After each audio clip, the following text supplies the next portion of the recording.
Il y a un silence dévastateur spécifique qui suit la destruction d'un mariage de longue date. Ce n'est pas le bruit du verre brisé ou des disputes criées. C'est le clic discret d'une porte d'entrée qui se ferme. L'écho soudain dans un couloir vide, la prise de conscience que la personne qui connaissait ton âme a décidé qu'elle préférait un nouvel étranger étincelant. On dit que la meilleure vengeance est une vie bien vécue. Mais ce n'est qu'un réconfort concocté par les vaincus. La vraie vengeance est une réinvention absolue, indéniable. C'est le moment où l'homme qui t'a jeté réalise qu'il n'a pas seulement perdu une femme, il a perdu son seul ticket pour la grandeur. Et il est forcé de regarder un homme meilleur, plus riche, plus puissant s'emparer du prix qu'il a négligemment laissé dans la boue. Sterling avait toujours été un homme qui appréciait l'esthétique par-dessus tout.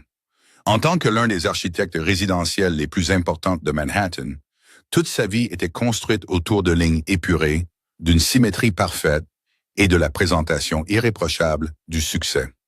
Pendant 15 ans, sa femme Clara Aria avait été la pierre angulaire de cette présentation. Elle était élégante, instruite, infiniment patiente et possédait ce genre de grâce tranquille, à l'ancienne, qui rendait l'ambition agressive d'Ianti palatable pour les clients de la haute société qu'il courtisait.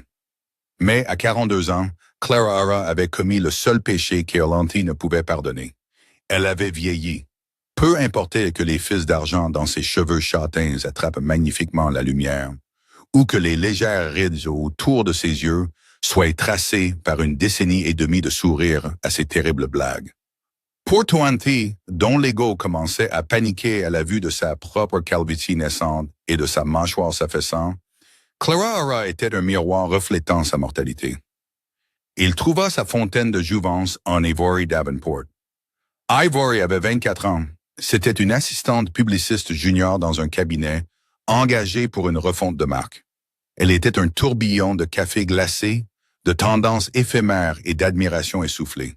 Quand elle le regardait, elle ne voyait pas l'homme qui laissait traîner ses serviettes mouillées par terre, ou l'homme qui avait pleuré quand son premier cabinet avait fait faillite. Elle voyait un maître de l'univers. Elle caressait son ego avec l'enthousiasme irréfléchi de la jeunesse. Et en moins de 3 mois, Howland fut entièrement intoxiqué. Le rejet fut brutal dans son efficacité clinique. Cela s'est passé un mardi pluvieux de novembre. Clara était dans la cuisine de leur vaste penthouse de l'Upper East Side, se versant un verre de vin, quand Ianti entra. S'éclaircit la gorge, il n'enleva pas son manteau en cachemire. Il resta près de l'îlot de marbre, regardant partout sauf ses yeux.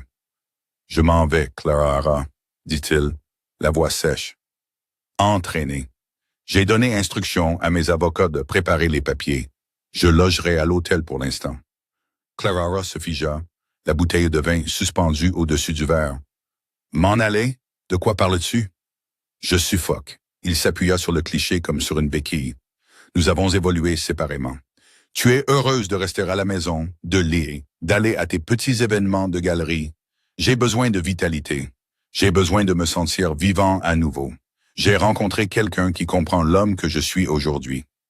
Clara posa la bouteille, s'éclaircit la gorge. Ses mains ne tremblaient pas. Le choc était si profond qu'il paralysait son système nerveux. Tu jettes 15 ans pour un cliché, une crise de la quarantaine. Elle s'appelle Ivory. Ianti répliqua brusquement, sur la défensive. Et elle me fait sentir que je peux conquérir le monde. Toi, tu me gères, Clara. Je ne veux plus la gérer.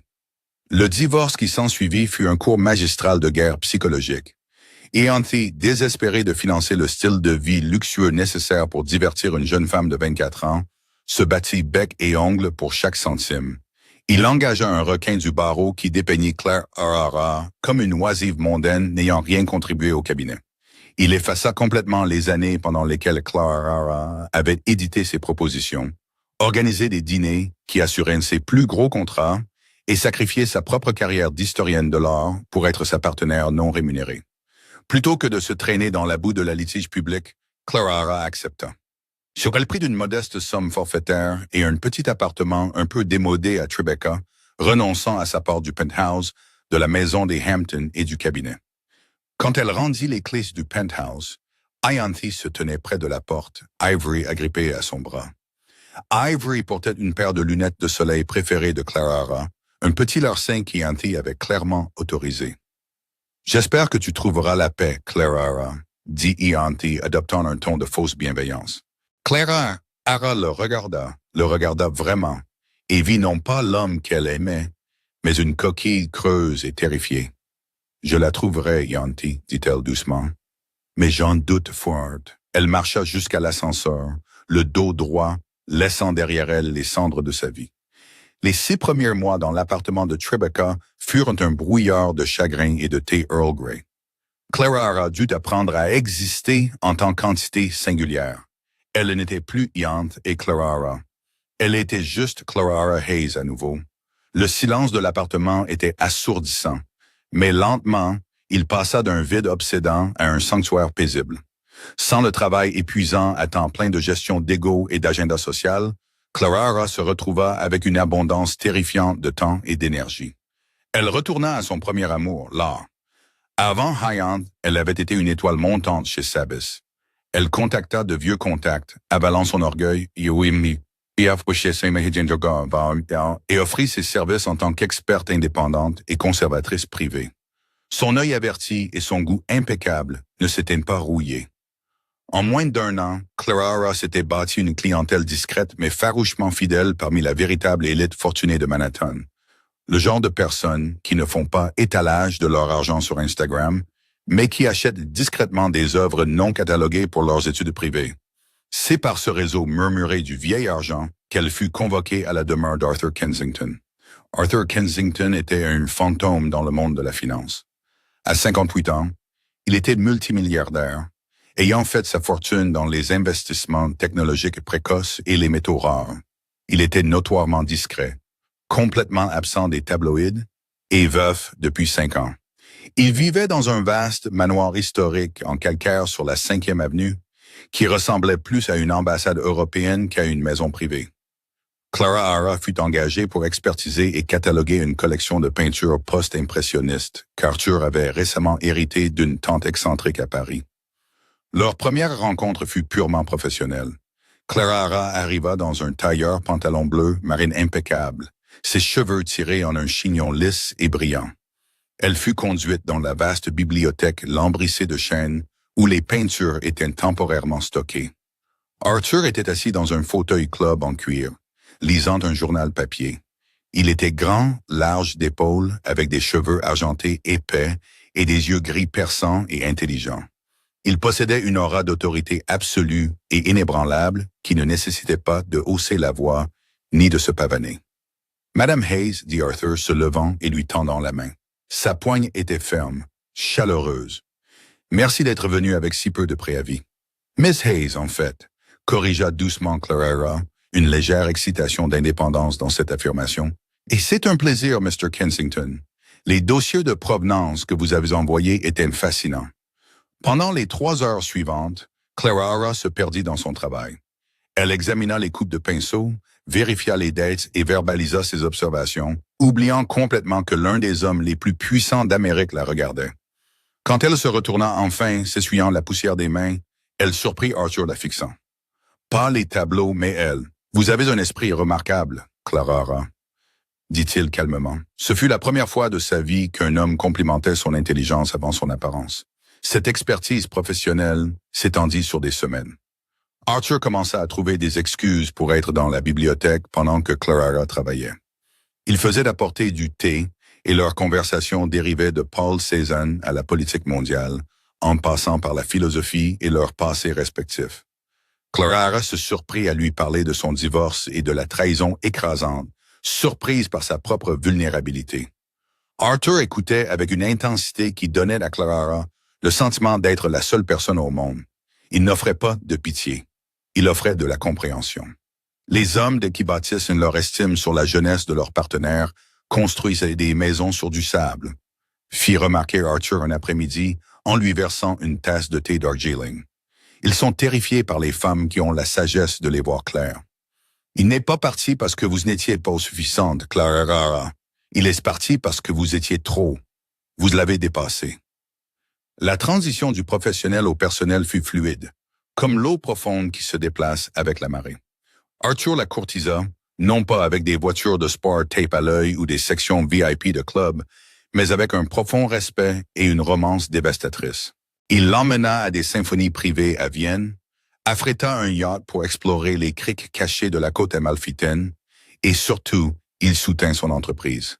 Il aimait son ambition. Il aimait ses lignes, ses expériences, la profondeur de son rire. Sous l'adoration d'Arthur, Clara Rara ne se remit pas seulement. Elle s'épanouit. Le stress qui avait creusé ses joues disparut.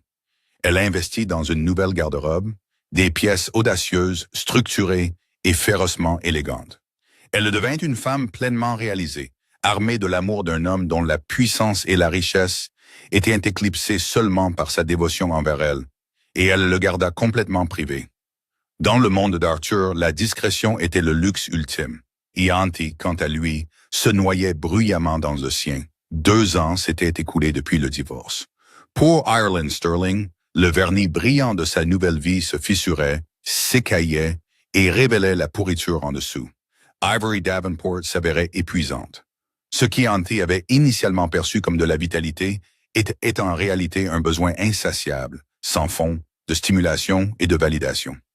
Ivory ne voulait pas organiser de dîner intime pour ses vieux clients fortunés. Elle voulait aller dans des clubs bruyants et éclairés au néon, où Ianthi se sentait comme un vieillard dans un coin, tenant une vodka soda hors de prix. Ivory exigea une énorme bague en diamant, un appartement spacieux à Soho qui draina la liquidité d'Ianthi et des vacances constantes dans des endroits où elle pouvait prendre des photos d'elle-même. Pire encore, l'entreprise d'Ianthi souffrait. Il n'avait pas réalisé, une fois qu'elle fut partie, à quel point Clara Rara avait géré les égos délicats de sa clientèle. Sans sa diplomatie gracieuse, l'arrogance naturelle d'Ianthi heurtait les gens. Il avait perdu 3 contrats majeurs en 6 mois. Sa société perdait de l'argent et la tension financière provoquait des disputes explosives et criardes avec Ivory. Le salut, croyait Ireland, résidait dans un seul événement, le Kensington Winter Gala, organisé par le milliardaire notoirement reclus Arthur Kensington. Le gala était l'événement caritatif le plus exclusif de New York. Une seule table coûtait 250 000 $ et les invitations ne pouvaient pas s'acheter. Elles devaient être étendues. Obtenir un contrat pour concevoir le nouveau campus d'1 milliard de dollars de Kensington Tech et à Austin sauverait l'entreprise d'Ianthi et assurerait son héritage. Grâce à un réseau désespéré de vieilles faveurs et de réseautage agressif, Ianthi parvint à obtenir 2 billets d'un membre du conseil qui était soudainement tombé malade. « C'est ça, Ivory », lui dit Ianthi à l'arrière de leur voiture de location. Alors qu'ils approchaient du Plaza Hotel, il ajusta nerveusement les poignettes de son smoking. « Arthur Kensington sera là. J'ai besoin que tu sois charmante, sophistiquée, pas de téléphone à table.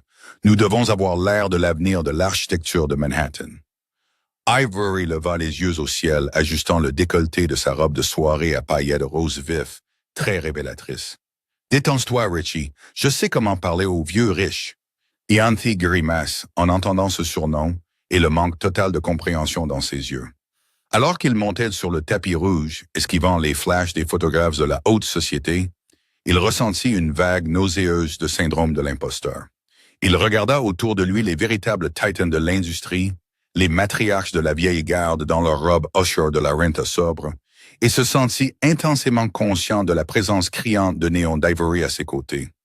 La grande salle de bal du Plaza avait été transformée en un pays des merveilles hivernales d'orchidées blanches, de saules pleureurs en cristal et de milliers de bougies flottantes. Un quatuor à cordes jouait doucement en fond sonore. C'était une atmosphère de richesse impénétrable. Ianthi passa la première heure à scanner frénétiquement la salle à la recherche d'Arthur Kensington, transpirant à travers sa chemise sur mesure. Il traîna une Ivory ennuyée et se plaignant de groupe en groupe, offrant sa carte de visite à des gens qui ne s'intéressaient clairement pas à lui. À exactement 9 heures, un subtil changement s'opéra dans la pièce. Le murmure bas de centaines de conversations commença à s'estomper, se déplaçant comme une vague de la cage d'escalier principale à l'entrée vers le fond de la salle de bal. « Mesdames et messieurs », résonna doucement une voix dans les haut-parleurs cachés, « veuillez accueillir votre hôte de la soirée, Mr. Arthur Kensington et sa partenaire. » Ianthi se fraya un chemin vers le devant de la foule, impatient d'apercevoir l'homme qu'il devait manipuler, traînant une Avery gémissante par le poignet. « Fais attention, siffla-t-il, c'est lui. » Arthur Kensington apparut en haut du grand escalier de marbre. Il était magnifique, dégageant une confiance tranquille et létale dans un smoking bleu nuit sur mesure. Mais Ianthi enregistra à peine le milliardaire.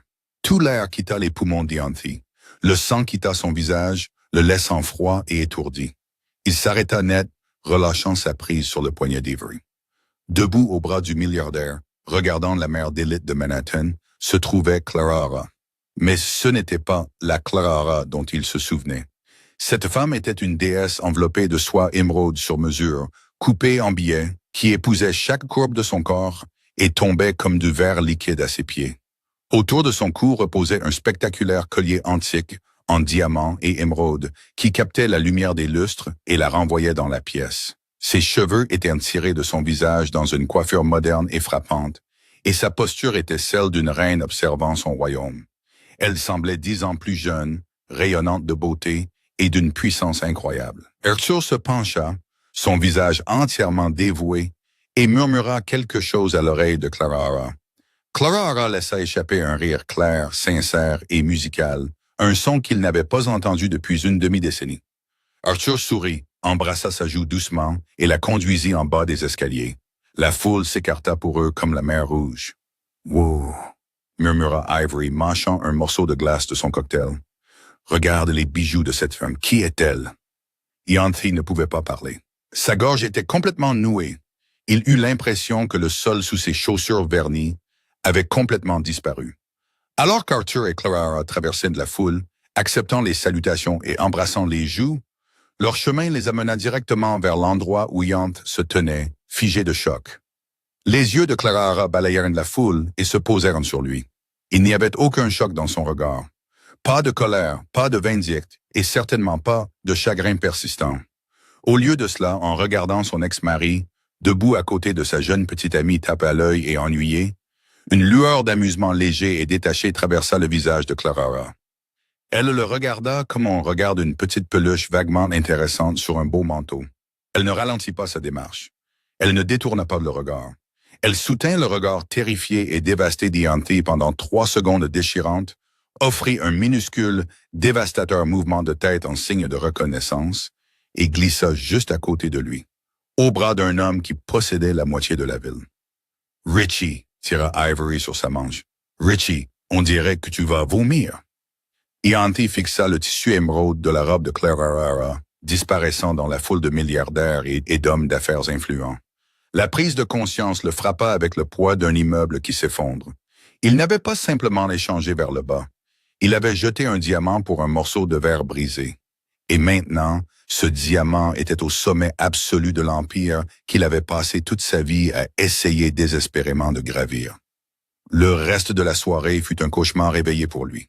La grande salle de bal de la Plaza, baignée de cristal de baccarat et résonnant du bavardage poli de l'élite mondiale, ressemblait à une chambre de torture joliment décorée.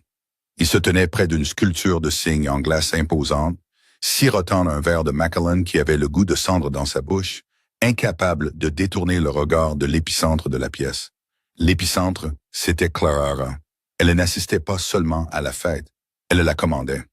Ianthi regardait avec une horreur muette Clara tenir son auditoire, avec des gens qu'il avait passé toute sa carrière à essayer désespérément d'impressionner. Il la vit rire avec le président du conseil d'administration du Guggenheim. Il la vit parler un français rapide et courant à un éminent ambassadeur européen. Même Anna Wintour, notoirement glaciale et réservée, s'arrêta pour échanger une conversation sincère et prolongée avec Clara, jetant un regard d'approbation manifeste sur le collier antique en émeraude. Tout au long de cela, Arthur Kensington se tenait à côté d'elle, sa main reposant solidement sur le bas de son dos. Arthur n'avait pas l'air d'un homme exhibant un trophée.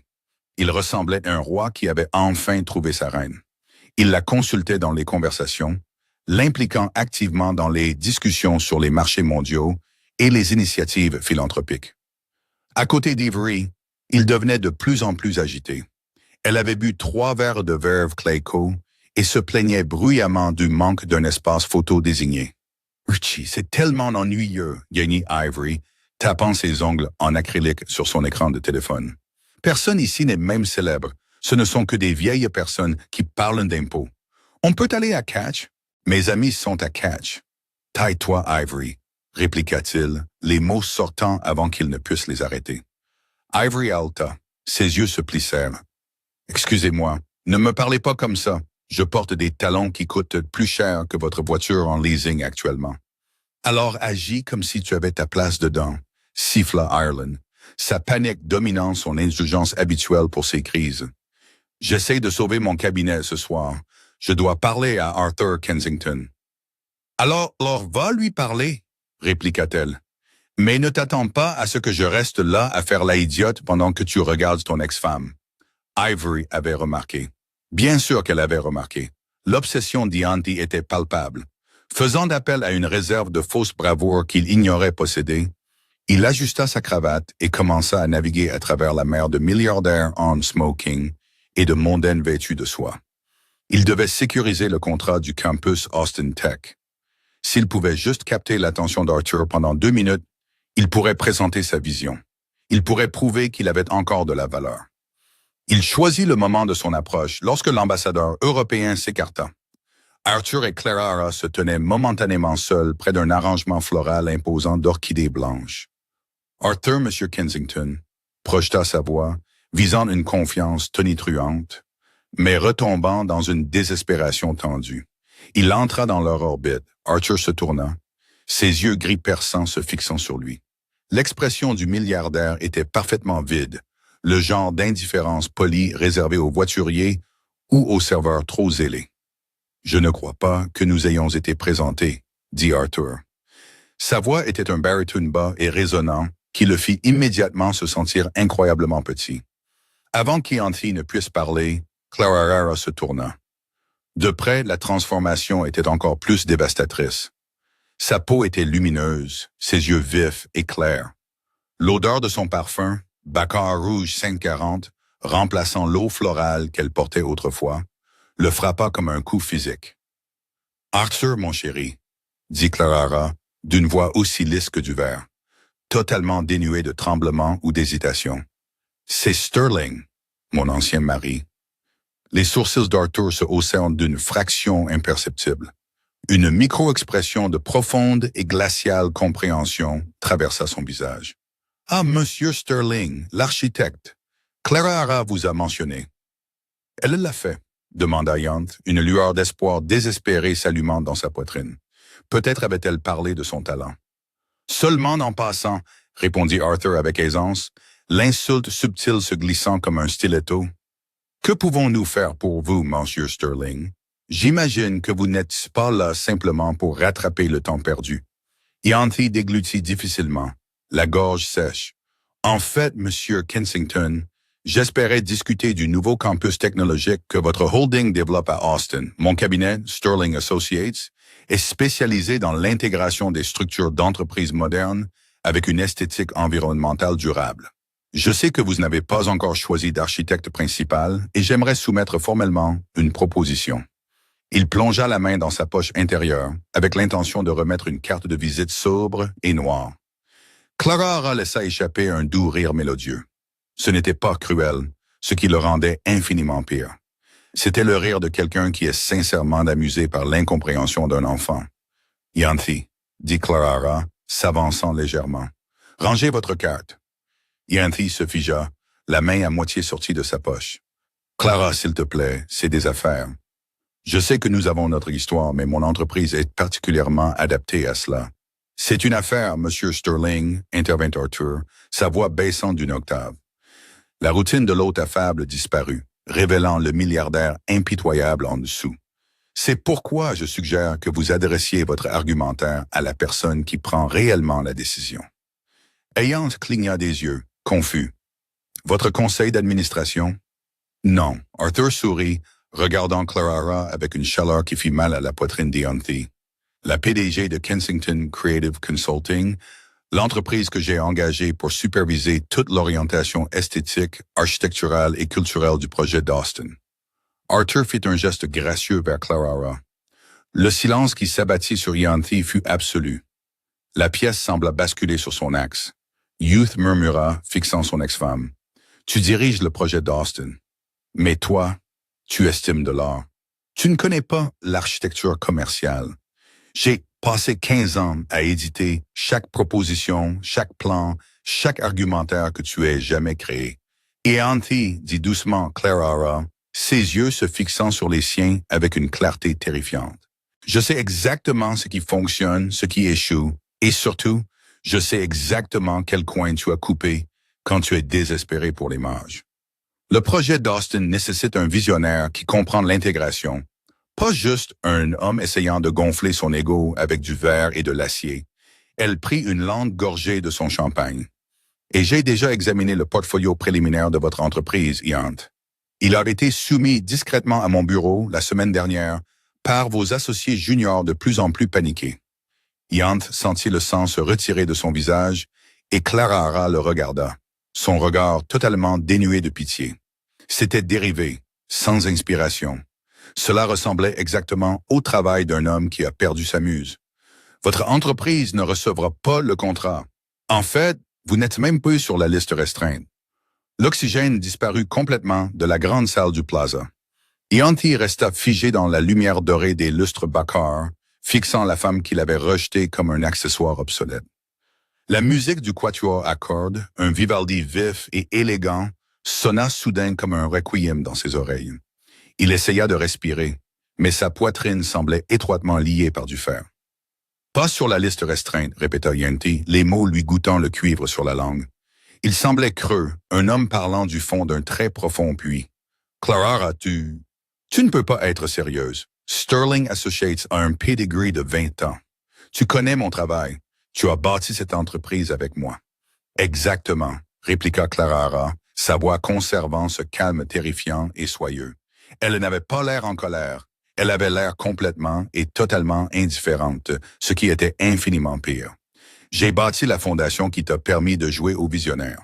J'ai lissé les insultes que tu as lancées au conseil d'urbanisme. J'ai réécrit les propositions arrogantes et condescendantes que tu rédigeais pour les urbanistes. Je connais ton travail, Ianti. Toi, tu fais une faute et mieux que tu ne le connais toi-même. Et ta récente soumission pour le campus Austin Tech fut une tragédie. C'était dérivé, gonflé et entièrement dépourvu de l'empathie écologique que le conseil de M. Kensington exigeait. Arthur Kensington se tenait à ses côtés, un monolithe d'autorité calme et létale dans son smoking bleu nuit. Il n'intervint pas. Il n'en avait pas besoin. Il regardait simplement Ian avec l'intérêt clinique détaché d'un scientifique observant un insecte mourant particulièrement lentement. « Tu as fait ça par dépit, » dit Ian, sa panique submergeant ses instincts de survie.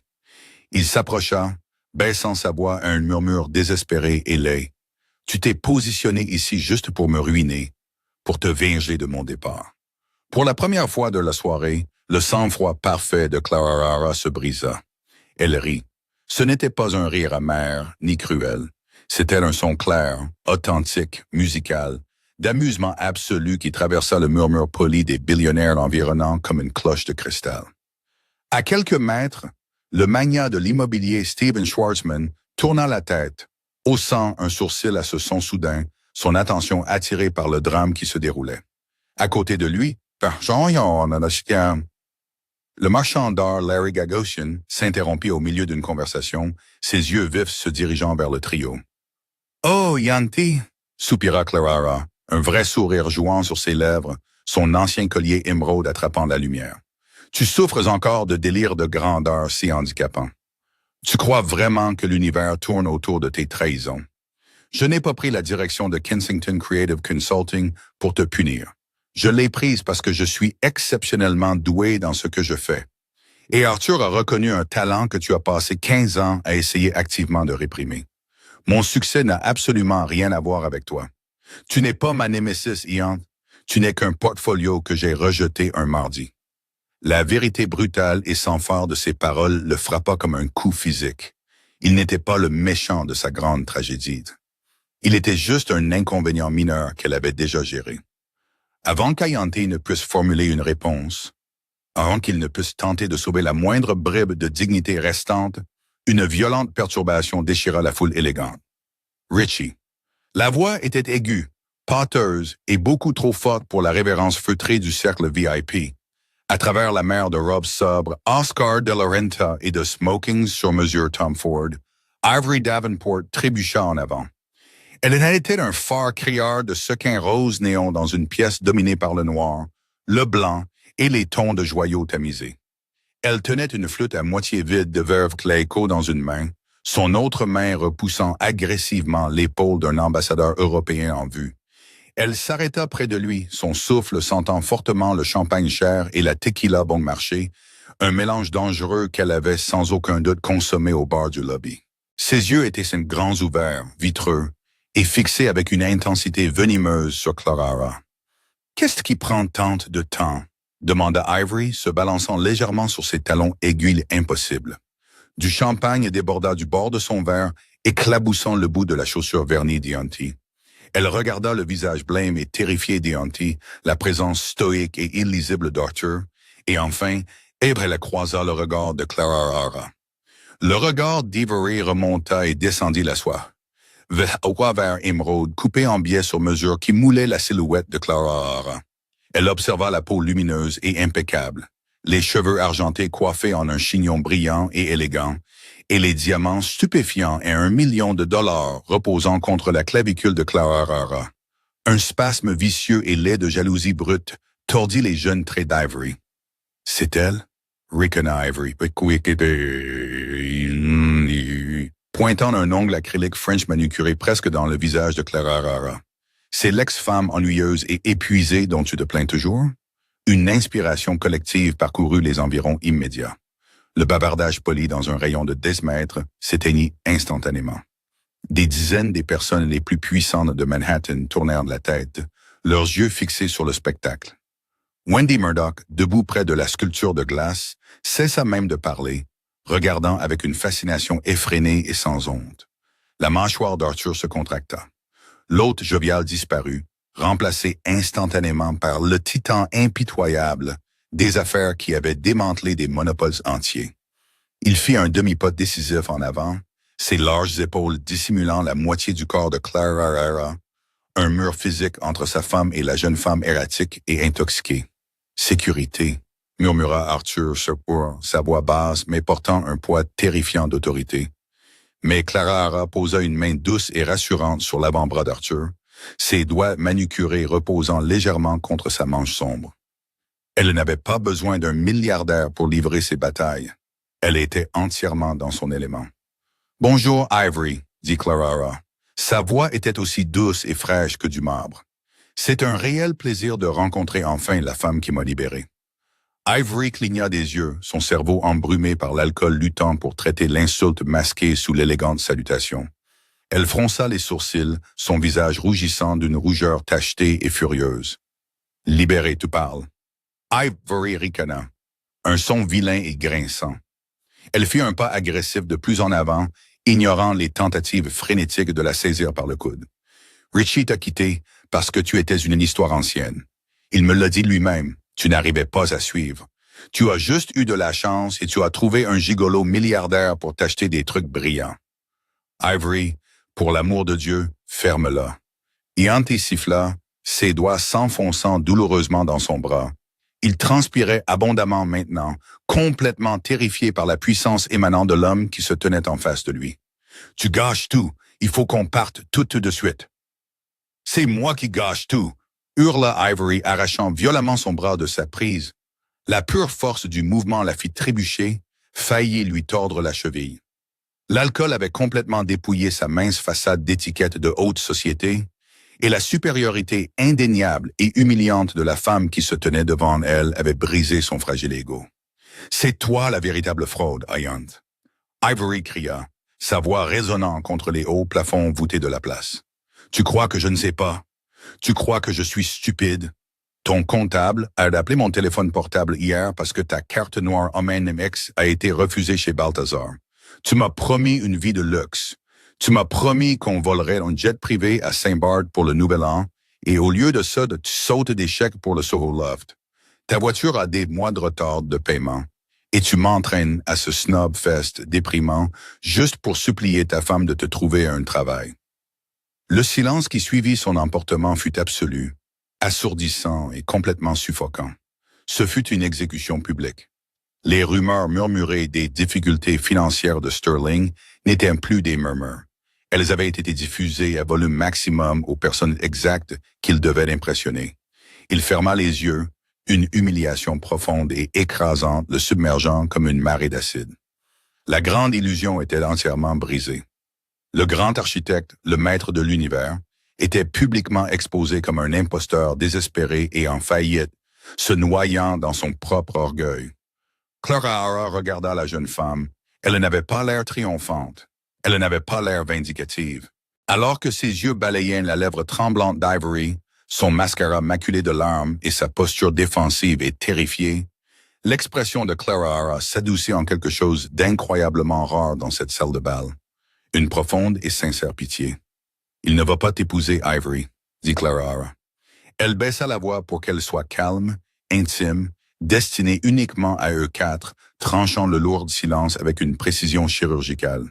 « Il se noie, » continua Clara Hara, ses yeux se fixant sur ceux d'Ivory avec une intense intensité maternelle. « Il dépensera jusqu'à son dernier sou pour essayer de te divertir, pour essayer d'acheter l'illusion de sa propre jeunesse à travers toi. Et quand l'argent sera entièrement parti, et il semble que ce soit déjà le cas, il te blâmera pour tous ses échecs. Parce qu'un homme qui ne peut supporter de regarder son propre reflet cherchera toujours un miroir à briser. » Ivory regarda Clara Hara, la bouche légèrement ouverte, le combat s'évanouissant complètement.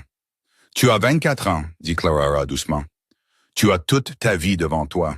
Ne passe pas tes meilleures années à être le radeau de sauvetage d'un homme qui a creusé des trous dans son propre bateau.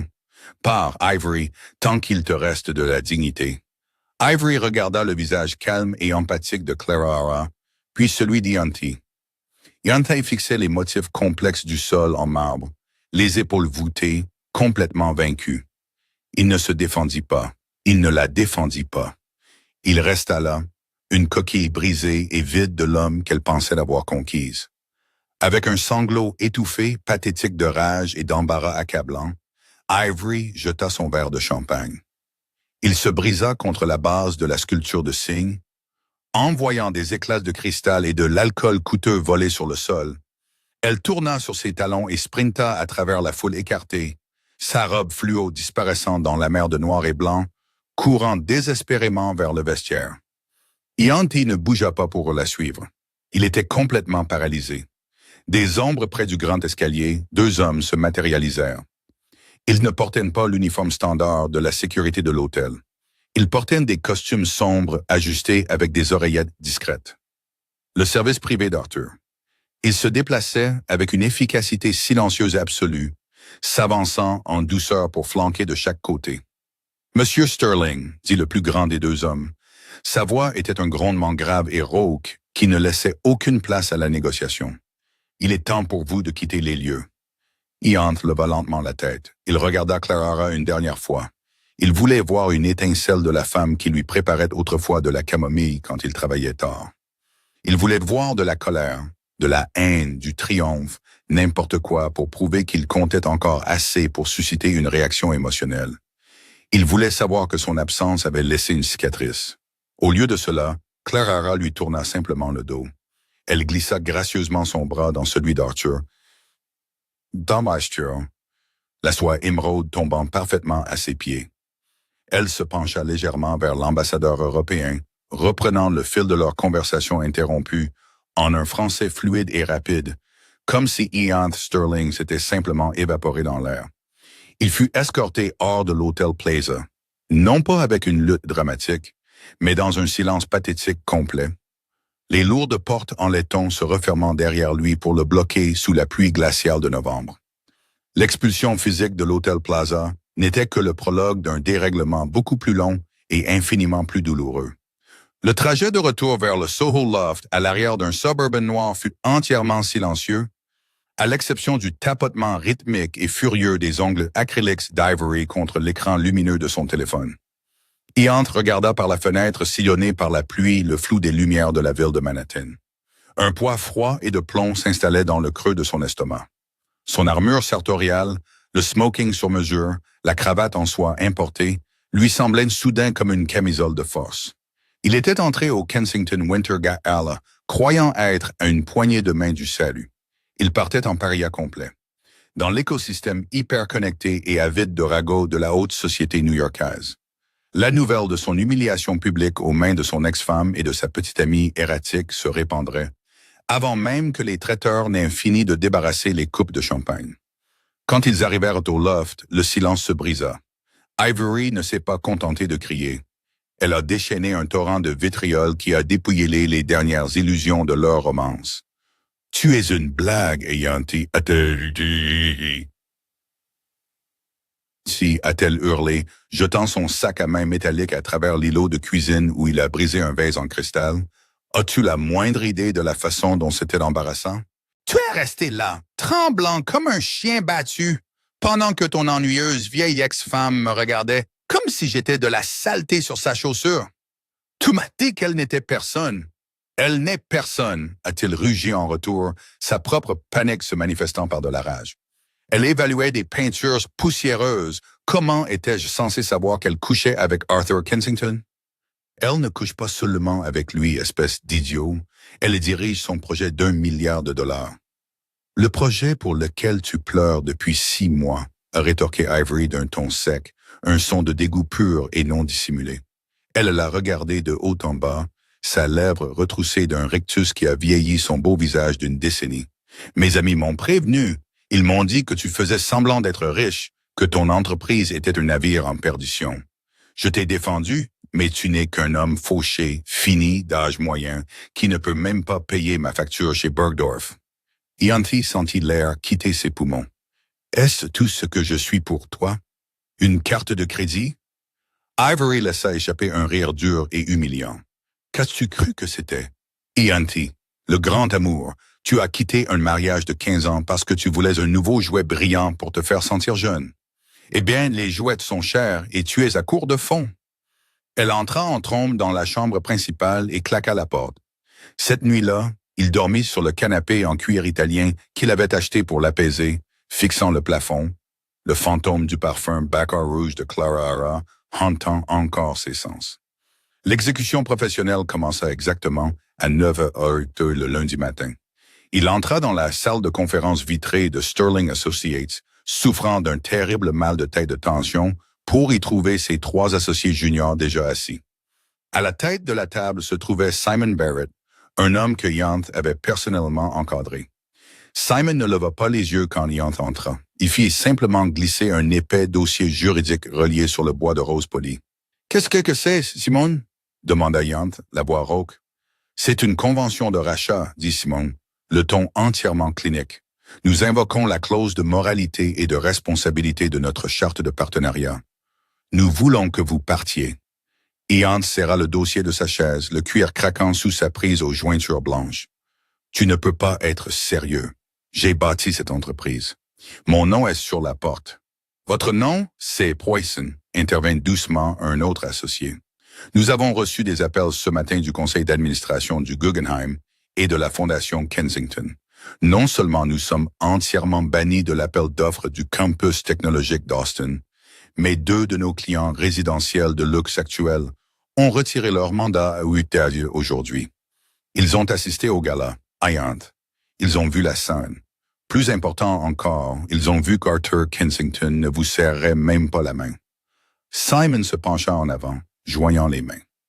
Vous avez passé les 2 dernières années à courir après une mannequin Instagram de 20 ans pendant que l'épine dorsale administrative et diplomatique de l'entreprise, Clara, était partie.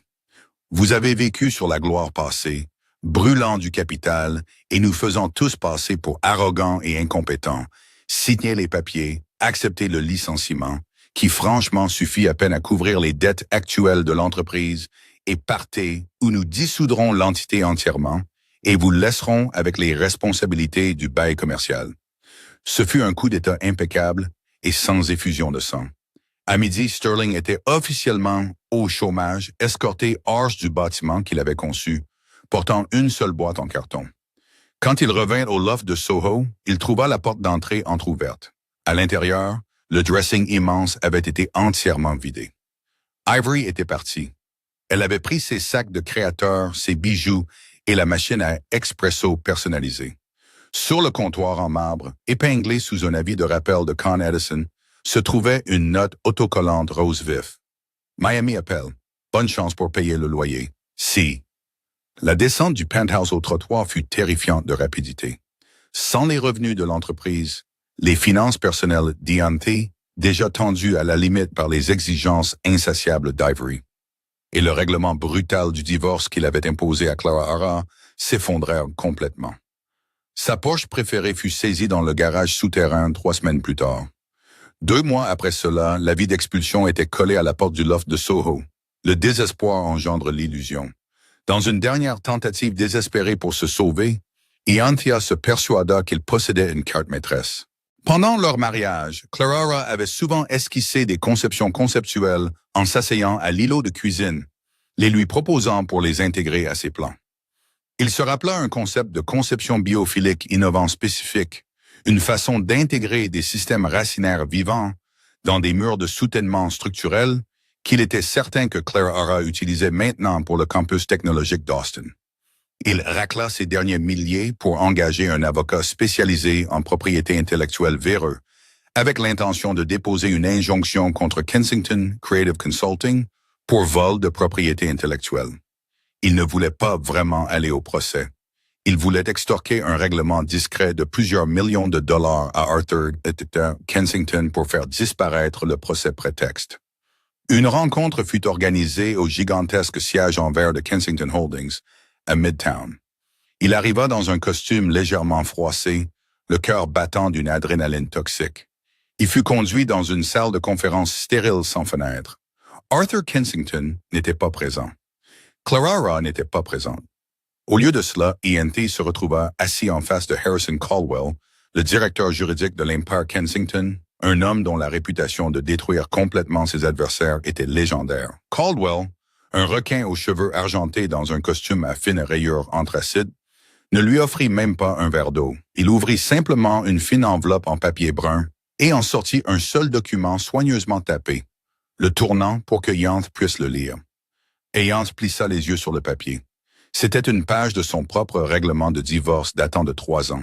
« Je ne comprends pas », s'écria-t-il. « Qu'est-ce que c'est? » « Ceci, Monsieur Sterling, est l'addendum B de votre décret de divorce finalisé, dit Caldwell, sa voix dégoulinant d'un ennui aristocratique. Une clause brillante insérée par l'avocat de Miss Hayes que vous, dans votre immense hâte de finaliser la procédure et de vous enfuir avec votre jeune maîtresse, avez signé sans que votre propre avocat l'examine correctement. Les yeux d'Ianthi parcoururent le langage juridique dense. Son sang se glaça. Au lieu d'échanger ses parts et ses associés Sterling contre une somme forfaitaire, Caldwell traduisit sans effort.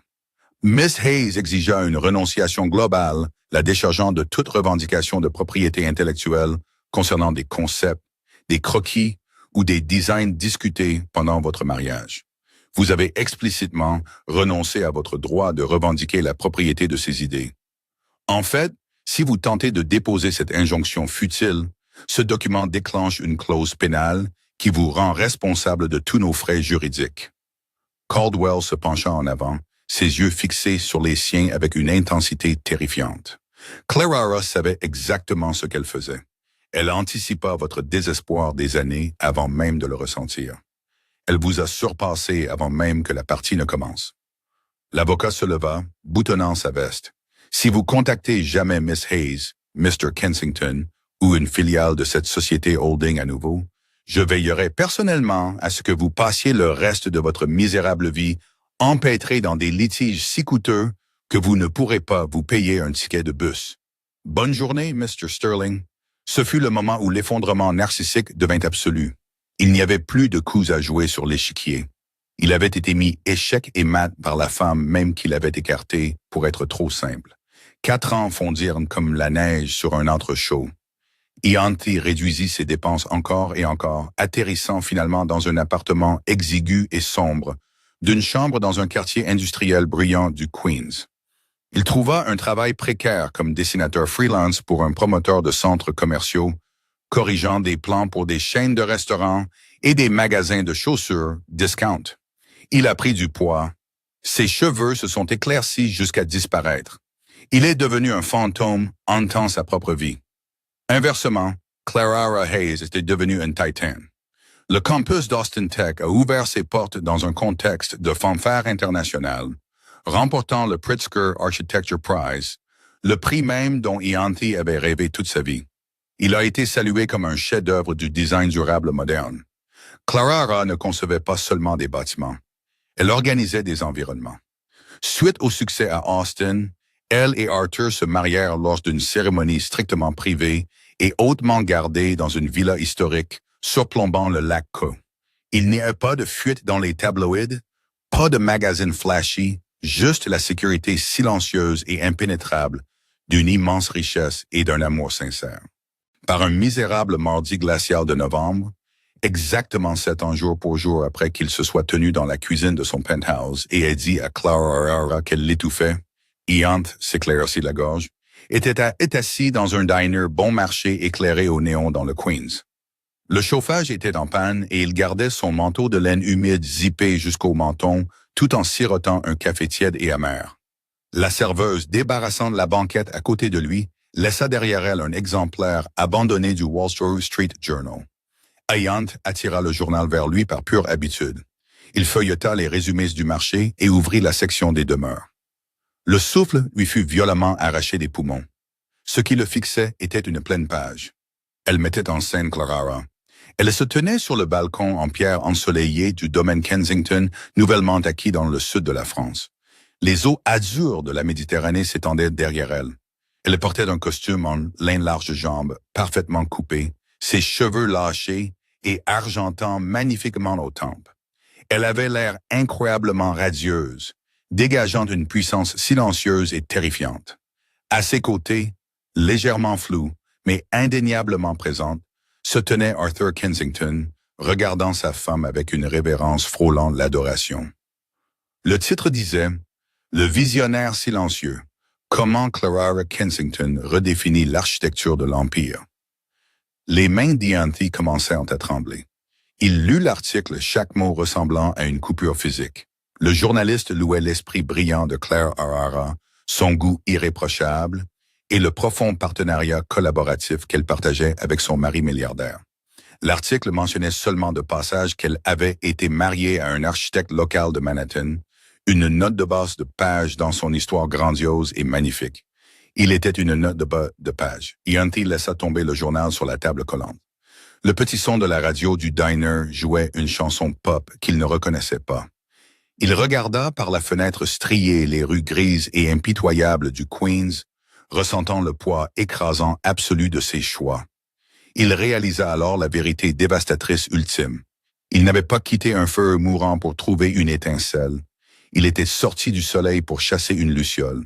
Et quand la luciole mourut inévitablement, il fut laissé entièrement, définitivement dans le noir, forcé de regarder la femme qu'il avait jetée illuminer le monde. La vraie vengeance est rarement bruyante. Elle ne nécessite pas de verres jetés, de rumeurs vicieuses ou de cris dans des salles bondées. La vraie vengeance est l'architecture silencieuse et indéniable d'une vie meilleure. Quand une personne réduit votre valeur à votre jeunesse physique ou à votre capacité à flatter son ego, la rétribution ultime est simplement de retirer votre lumière de leur monde et de les laisser trébucher dans les ténèbres qu'ils ont créées. Le triomphe de Clara